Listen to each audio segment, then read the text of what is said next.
इस कहानी को सुनने के लिए अंत तक बने रहें। पता नहीं क्या हो गया है हमारी पायल को। कल रात को खाना भी नहीं खाई और रो रही थी। अभी सुबह जगाने गई तो फिर से रो रही थी। वजह पूछी तो बस इतना ही कही, प्लीज़ माँ मुझे अकेले छोड़ दो। मुझे लगता है कि शायद किसी ने प्यार में धोखा दे दिया है। डर लगता है कहीं खुद को नुकसान ना। ठीक है मैं देखता हूँ। पायल कैसी हो बेटा? मुझे कुछ दिनों के लिए अकेला छोड़ दीजिए पिताजी। ठीक है बेटा, मगर एक शर्त है। बोलिए। मैं तुम्हें एक बकवास कहानी सुनाना चाहता हूँ, तुम सुन लो, फिर तुम्हें डिस्टर्ब नहीं करेंगे। बेटी कहती, ओके पापा ठीक है सुनाइए। आज से करीब 20 साल पहले एक राजा हुआ करता था, बेहद बेहद अमीर। उनके दो बेटे थे। बड़ा बेटा बेहद आज्ञाकारी और ईमानदार था। उस राजा को अपने बड़े बेटे पर नाज था। उसकी शादी एक खूबसूरत लड़की से कर दी गई। फिर वह खूबसूरत लड़की राजा की बड़ी बहू गर्भवती हुई। घर में खुशियां ही खुशियां छा गई। राजा को जिद था कि बेटा ही हो। फिर राजा ने अपने बहू के गर्भ को चेकअप करवाया तो पता चला कि गर्भ में एक लड़की है। बाप ने राजा ने बेटा को आदेश दिया कि लड़की को गर्भपात किया जाए। आखिर बड़ा बेटा आज्ञाकारी था, ना तो करेगा नहीं। मगर पता नहीं उस पागल बेवकूफ़ बाप को लोग बेटियों को तो बोझ समझकर गर्भपात करवा देता है, पर वह बेवकूफ़ एक बेटी के लिए तमाम सुख सुविधाओं को ठोकर मार देता है।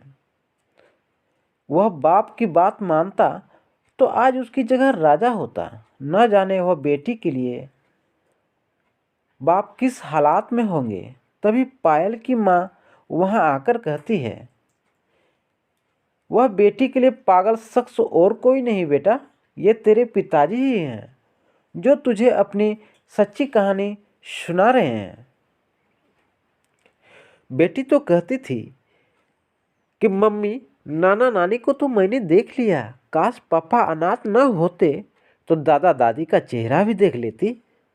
बेटा तेरे पापा अनाथ नहीं हैं। तू बड़ी होकर जिद ना करो दादा दादी से मिलने की, इसलिए तुझसे सच छुपाया गया।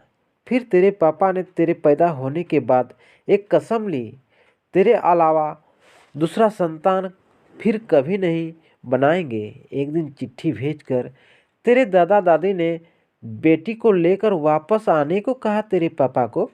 मैंने भी जोर दिया वापस जाने को, मगर तुझे गोद में उठाकर तेरे पापा ने बस इतना ही कहा, जिस घर में मेरी प्रिंसेस की हत्या का फरमान निकाला गया हो वहाँ एक राजा कैसे सांसें ले सकता है। अब नज़ारा अलग था।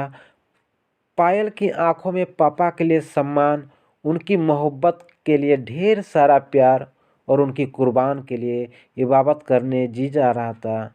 आंसू थमने का नाम नहीं ले रहा था, मगर सब कुछ सिर्फ पापा के लिए ही था। पापा ने बस आखिरी शब्द इतना ही कहा, मैं नहीं जानता बेटा यह दुनिया तेरे बारे में क्या सोचती है, मगर तू मेरे लिए बेहद अनमोल है।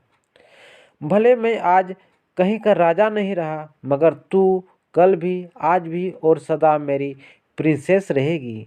बेटी ने दौड़कर अपने पापा को गले लगाकर रोते हुए कहा, पापा आप असली राजा हैं और मैं आपकी प्रिंसेस।